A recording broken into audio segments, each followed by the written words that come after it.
Hello, ഇന്ന് നമുക്ക് അപ്പത്തിൻ്റെ കൂടെ, പുട്ടിൻ്റെ കൂടെ, ദോശയുടെ കൂടെ, എല്ലാത്തിൻ്റെയും കൂടെ, ചപ്പാത്തിയുടെ കൂടെയൊക്കെ പറ്റുന്ന നല്ല ഒരു ബീഫ് കറി തേങ്ങാപ്പാലൊക്കെ ഒഴിച്ച്, പിന്നെ വഴറ്റുമ്പോഴൊക്കെ നമ്മൾ ഈ അരപ്പ് വഴറ്റുമ്പോഴൊക്കെ ടേസ്റ്റ് കൂടാനായിട്ടുള്ള ഒരു ടിപ്പുണ്ട്. അതും ഞാൻ പറയുന്നുണ്ട്. അപ്പം നിങ്ങൾ അവസാനം വരെ കണ്ടിട്ട് ഈ കണ്ടല്ലോ എന്ത് ശേലായിരിക്കുന്നു കാണാൻ തന്നെയെന്ന്. സ്വാദ് അതിനേക്കാൾ നല്ലതാണ്. അപ്പം നിങ്ങൾ ഒരു പ്രാവശ്യമെങ്കിലും ഇതൊന്ന് ട്രൈ ചെയ്ത് നോക്കണേ. അപ്പോൾ നമുക്കിനിയും ബീഫ് എങ്ങനെയാണ് ഉണ്ടാക്കുന്നതെന്ന് നോക്കാമേ. അതിന് വേണ്ടിയിട്ട് ഞാൻ നന്നായിട്ട് കഴുകി വൃത്തിയാക്കി 1 കിലോ ബീഫാണ് എടുത്തിരിക്കുന്നത്. ഇപ്പോൾ ഒരു 3 ടേബിൾ സ്പൂൺ വെളിച്ചെണ്ണ ഒഴിച്ചു കൊടുത്തിട്ട് അതിലോട്ട് 1 ടീസ്പൂൺ കടുകിട്ട് പൊട്ടിക്കഴിയുമ്പോഴേക്കും അതിനകത്തോട്ട് നമുക്ക് 2-3 വറ്റൽമുളക് മുറിച്ചതും ഒരു 2-3 തണ്ട് കറിവേപ്പിലയും കൂടി ഇട്ട് അതൊന്ന് മൂത്ത് വരുമ്പോഴേക്കും പിന്നെ നമുക്ക് അതിനകത്തോട്ട് ചേർക്കേണ്ടത് നല്ല വലിപ്പമുള്ള വെളുത്തുള്ളി അല്ലി ഒരു 7 എണ്ണവും ഒരു 1.5 ഇഞ്ചിൻ്റെ ഒരു കഷ്ണം ഇഞ്ചിയും നന്നായിട്ട് ചതച്ചതും കൂടി ഇട്ട് അതൊന്ന് വഴറ്റി കൊടുക്കണേ. അതിൻ്റെ പച്ചച്ചൊവയൊക്കെ ഒന്ന് മാറി വരുമ്പോഴേക്കും പിന്നെ നമുക്കതിനകത്തോട്ട് ചേർക്കാനുള്ളത് നല്ല വലുപ്പമുള്ള 2 സവാള 4ആയിട്ട് മുറിച്ച് കനം കുറച്ചരിഞ്ഞതും, പിന്നെ അതിൻ്റെ കൂട്ടത്തിൽ ചേർക്കേണ്ടത് നിങ്ങളുടെ എരിവിനനുസരിച്ചുള്ള പച്ചമുളക്. ഞാൻ ഒരു 13-14 ചേർക്കുന്നുണ്ട്. ആ പച്ചമുളക് പകുതി വരെയൊന്ന് മുറിച്ച് കൊടുത്തിട്ടേ ഉള്ളേ. ഇത് ഒരുമാതിരി നല്ല എരിവുള്ള പച്ചമുളകായിരുന്നേ. ഇപ്പോൾ ദേ 1 ടീസ്പൂൺ ഉപ്പും കൂടെ അതിനകത്തോട്ട് ചേർത്ത് നമ്മുടെ ഉള്ളിയും പച്ചമുളകും ഒക്കെ നന്നായിട്ടൊന്ന് വഴറ്റി കൊടുക്കുന്നുണ്ട്. പിന്നെ പ്രത്യേകം പറയുകയാണ്, നിങ്ങളുടെ എരിവിൻ്റെതിനനുസരിച്ച് വ്യത്യാസം വരുത്തിക്കുകയാണ്. എനിക്കിവിടെ ഇച്ചിരി നല്ല എരിവ് വേണം, അതുകൊണ്ടാണ് ഞാൻ എരിവുള്ള 13-14 പച്ചമുളക് ഇട്ട് കൊടുത്തത് കേട്ടോ. ഈ ഉള്ളിയൊന്നും ബ്രൗൺ കളർ ആകുന്നത് വരെ വഴറ്റുമൊന്നും വേണ്ട, നന്നായിട്ടൊന്ന് ഒതുങ്ങിയാൽ മാത്രം മതി കേട്ടോ. ഇനിയിപ്പോൾ നമുക്ക് പൊടികൾ ഇട്ട് കൊടുക്കാമേ. ആദ്യം മഞ്ഞൾപ്പൊടി ഒരു 1/4 ടീസ്പൂൺ ഇട്ട് കൊടുത്തു കഴിഞ്ഞായിരുന്നു കേട്ടോ. പിന്നെ ചേർക്കുന്നത് 1 ടീസ്പൂൺ കാശ്മീരി ചില്ലി പൗഡറും 4 ടേബിൾ സ്പൂൺ ലെവലായിട്ട് മല്ലിപ്പൊടിയും 3/4 ടീസ്പൂൺ ഗരം മസാലയും 3/4 ടീസ്പൂൺ കുരുമുളക് പൊടിയുമാണേ. ചില പൊടികളൊക്കെ ഇട്ട് കൊടുത്തു കഴിഞ്ഞപ്പോഴത്തേക്കും ഞാൻ ക്യാമറ ഓൺ ആക്കാൻ മറന്നുപോയി കേട്ടോ. പക്ഷേ ഞാൻ ഈ പറയുന്ന കണക്കുകൾ കറക്റ്റായിട്ട് നിങ്ങൾ ഫോളോ ചെയ്താൽ മതിയേ. ഇനി ഇതെല്ലാം കൂടെ ചേർത്ത് നന്നായിട്ടൊന്ന് വഴറ്റി കൊടുക്കണേ. ലോ ഫ്ലെയിമിലിട്ട് വേണം വഴറ്റാനായിട്ട്. പിന്നെ നിങ്ങൾക്കറിയാമല്ലോ, പൊടികളൊക്കെ ചേർത്ത് കഴിഞ്ഞ് കഴിഞ്ഞാൽ കരിഞ്ഞു പോകാതെ ശ്രദ്ധിച്ച് വഴറ്റണം. അപ്പോൾ നമുക്ക് കുറച്ച് നേരം കൂടെ എക്സ്ട്രാ വഴറ്റാനായിട്ട് ഞാൻ എപ്പോഴും ചെയ്യുന്ന ഒരു ടിപ്പുണ്ട്. ഇങ്ങനെ വഴറ്റിക്കൊണ്ടിരിക്കുമ്പം തന്നെ നമ്മൾ ലോ ഫ്ലെയിമിലല്ലേ ഇട്ടിരിക്കുന്നത്. അപ്പോൾ ഒരു കൈ വെള്ളം എടുത്തിട്ട് അല്ലെങ്കിൽ 1-2 കൈ വെള്ളം എടുത്തിട്ട് ഒന്ന് തളിച്ച് കൊടുക്കും. കുറച്ച് നേരം ഒന്ന് വഴറ്റും. ആ വെള്ളം ഒന്ന് ഡ്രൈ ആയെന്ന് തോന്നുമ്പം വീണ്ടും ഒന്ന് വെള്ളം തളിച്ച് കൊടുക്കും, പിന്നെയും വഴറ്റും. അപ്പം നമ്മുടെ അരപ്പൊക്കെ നന്നായിട്ട് വഴലുകയും ചെയ്യും. എന്നാൽ അരപ്പൊന്നും കരിഞ്ഞു പോകത്തുമില്ല. ഇനിയിപ്പം നമുക്ക് അതിനകത്തോട്ട് ചേർത്ത് കൊടുക്കാനുള്ളത് മീഡിയം വലിപ്പത്തിലുള്ള ഒരു 2 തക്കാളിയാണേ.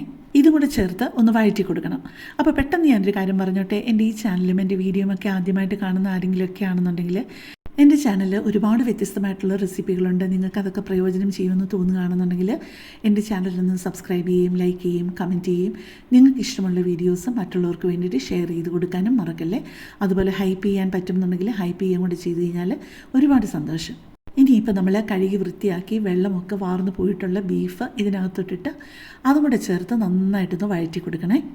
ഇങ്ങനെ വഴറ്റി കൊടുക്കുമ്പോഴേക്കും നമ്മളുടെ അരപ്പൊക്കെ ബീഫിലോട്ട് നന്നായിട്ടൊന്ന് പിടിക്കും. അത് കഴിഞ്ഞിട്ട് വേണം നമുക്ക് 2-ാം പാൽ ഒഴിച്ച് കൊടുക്കാനായിട്ട്. 3-ാം പാലുണ്ടെങ്കിൽ 3-ാം പാലും. ഞാൻ ഒരു ഫുൾ തേങ്ങയുടെ 1-ാം പാലും 2-ാം പാലുമാണ് എടുത്തിരിക്കുന്നത്. ചാറ് എന്തുമാത്രം നിങ്ങൾക്ക് വേണം എന്നുള്ളതനുസരിച്ച് വേണം 2-ാം പാലൊക്കെ എടുക്കാനായിട്ട് കേട്ടോ. നമുക്ക് നല്ല ഒരിച്ചിരി ചാറൊക്കെ ഉള്ളതല്ലേ ചപ്പാത്തിക്കൊക്കെ കഴിക്കാനും ഇടിയപ്പത്തിനൊക്കെ ആണെന്നുണ്ടെങ്കിലും നല്ലത്. അപ്പോൾ അതിനനുസരിച്ച് 2-ാം പാല് ഒരു 3-4 കപ്പ് ഒഴിക്കണേ. 1-ാം പാല് ഒരു 1.5 കപ്പ്, നല്ല കട്ടിയുള്ള ഒരു 1.5 കപ്പ് 1-ാം പാല് മതിയാവും. പിന്നെ നിങ്ങൾ 1-ാം പാലായാലും 2-ാം പാലായാലും എടുക്കുമ്പോൾ ചെറിയ ചൂടുവെള്ളം ഒഴിച്ച് മിക്സിക്കകത്തിട്ട് നന്നായിട്ട് അടിച്ചെടുക്കാമെന്നുണ്ടെങ്കിൽ നല്ലതായിട്ട് അതിൻ്റെ ഫുൾ പാല് നമുക്ക് കിട്ടുകയും ചെയ്യുമേ. ഇപ്പോഴത്തെ 2-ാം പാല് അതിനകത്തോട്ട് ചേർക്കുകയാണ് കേട്ടോ. 2-ാം പാൽ എടുത്തത് അത്രയും ഇല്ലയെന്നുണ്ടെങ്കിൽ നമ്മൾ കുറച്ച് വെള്ളവും കൂടെ ആഡ് ചെയ്താൽ മതിയേ. ആദ്യം നമ്മൾ 1 ടീസ്പൂൺ ഉപ്പിട്ട് കൊടുത്തായിരുന്നു. ഇപ്പം 1 ടീസ്പൂൺ ഉപ്പും കൂടെ ചേർക്കുകയാണ്. തേങ്ങാപ്പാലിനും ആ ബീഫിനും എല്ലാം കൂടെ പാകത്തിനുള്ള ഒരു ടീസ്പൂൺ ഉപ്പും കൂടെ. ഏറ്റവും അവസാനം നമുക്ക് ബാക്കി വേണമെന്നുണ്ടെങ്കിൽ പിന്നെ ചേർക്കാവേ. ഇനി ഇതെല്ലാം കൂടെ കൂട്ടി നന്നായിട്ടൊന്ന് ഇളക്കി യോജിപ്പിച്ചിട്ട് നമുക്ക് പ്രഷർ കുക്കറിൽ വെയിറ്റിട്ട് ആദ്യം ഒരു 3-4 വിസിൽ ഒന്ന് കുക്ക് ചെയ്യണേ. അത് കഴിഞ്ഞിട്ട് തുറന്ന് നോക്കി കഴിഞ്ഞിട്ട് അപ്പോഴത്തേക്ക് എന്തായാലും വെന്തിട്ടുണ്ടാവില്ല. അപ്പോഴേക്ക് വേണം നമുക്ക് ക്യാരറ്റോ പൊട്ടറ്റോയോ എന്തെങ്കിലും ഇടുന്നുണ്ടെങ്കിൽ നമ്മൾ ഇതിനകത്ത് ചേർക്കാനായിട്ട്. ഇതിപ്പോൾ ഞാൻ ഒരു 4 വിസിൽ കഴിഞ്ഞപ്പോഴാണ് തുറന്നു നോക്കിയത്. അപ്പോഴേക്കും ഒരു പകുതി 3/4 വേവായിട്ടുണ്ട്. ഇനിയിപ്പം നമ്മുടെ പൊട്ടറ്റോയും കൂടി ഇട്ട് ഒരു ഇച്ചിരി വലുപ്പത്തിലാണ് ഇട്ടിരിക്കുന്നത്. അപ്പോൾ പൊട്ടറ്റോയും കൂടി ഇട്ട് ഒരു വിസിലും കൂടി ഒന്ന് അടുപ്പിച്ച് കഴിയുമ്പോഴേക്കും പ്രഷർ കുക്കറിനുള്ളിലെ പ്രഷർ തനിയെ ഒന്ന് പോകാനായിട്ട് വെയിറ്റ് ചെയ്ത് കഴിയുമ്പോഴേക്കും നമ്മളുടെ ബീഫും വെന്തിരിക്കും, പൊട്ടറ്റോയും ആവശ്യത്തിന് വെന്തിരിക്കും. ഇപ്പോൾ ദേ നമ്മുടെ 5-ാമത്തെ വിസിലും കേട്ട് കഴിഞ്ഞു. ബീഫും പൊട്ടറ്റോയും ഒക്കെ നന്നായിട്ട് നമ്മുടെ പൊട്ടറ്റോയുടെയൊക്കെ കളർ മാറിയപ്പോൾ തന്നെ നിങ്ങൾക്കറിയാമല്ലോ ഇനിയിപ്പം നമുക്ക് ഒന്നാം പാലും കൂടെ, ഞാൻ ഏതാണ്ട് 1.5 കപ്പ് നല്ല കട്ടിയുള്ള ഒന്നാം പാലാണ് ചേർത്തത്. അതുപോലെ ഒന്നാം പാൽ ഒഴിച്ച് മല്ലിയില ഇടുന്ന കൂട്ടത്തിൽ തന്നെ 1/2 ടീസ്പൂൺ ഗരം മസാലയും കൂടെ ചേർത്ത് ഇളക്കണേ. ഒന്നാം പാൽ ഒഴിച്ച് കഴിഞ്ഞ് കഴിഞ്ഞാൽ നിങ്ങൾക്കറിയാലോ, ഒട്ടും തിളയ്ക്കാനിടയാവരുത്, നന്നായിട്ടൊന്ന് ചൂടാവുകയേ ചെയ്യാവുള്ളൂ. അതുകൊണ്ട് ഒന്നാം പാൽ ഒഴിക്കുന്നതിന് മുമ്പ് തന്നെ തീ നന്നായിട്ട് കുറയ്ക്കണം, അല്ലെന്നുണ്ടെങ്കിൽ ഓഫ് ചെയ്തിട്ടേ ഒന്നാം പാൽ ഒഴിക്കാവുള്ളൂ. പിന്നെ നല്ലൊരു പിടി മല്ലിയിലയും കൂടി ഇട്ട് ഇളക്കി കഴിയുമ്പോഴേക്കും നമ്മുടെ കറി വേറൊരു ലെവലാവും. നല്ല മണവും നല്ല രുചിയുമാണ്. ആദ്യം പറഞ്ഞ പലഹാരങ്ങളിലൂടെ മാത്രമല്ല, നമുക്ക് ചോറ്, പൊറോട്ട, ബ്രെഡ് ഇതിൻ്റെ കൂടെയൊക്കെ നല്ല ഒന്നാന്തരം ഒരു കോമ്പിനേഷനാണ്. അപ്പോൾ നിങ്ങളിതൊന്ന് തയ്യാറാക്കി നോക്കിയിട്ട് ഇഷ്ടപ്പെട്ടൊന്നൊന്ന് അറിയിക്കുകയും കൂടെ വേണേ. അപ്പോൾ കൂടുതൽ നല്ലൊരു വീഡിയോ ആയിട്ട് നമുക്ക് പിന്നെ കാണാം. താങ്ക്